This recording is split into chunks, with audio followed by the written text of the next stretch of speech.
একদিন বনের মধ্যে ছোট্ট খরগোশ একটি জাদুর আপেল হাতে নিয়ে হাঁটছিল। চুপি চুপি যাও। হি, খরগোশটা পালাচ্ছে।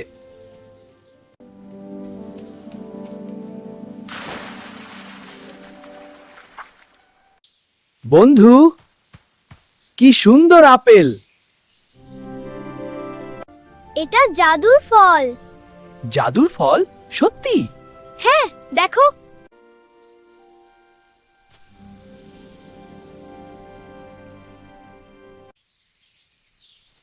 হঠাৎ শিয়াল আপেল নিয়ে দাও দিল।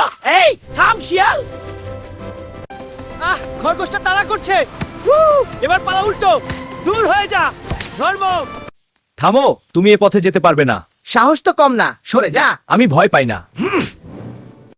এটা ভাগ করে খাবি? আমি লজ্জা পাচ্ছি, কিন্তু ঠিক আছে। এবার আমরা বন্ধু।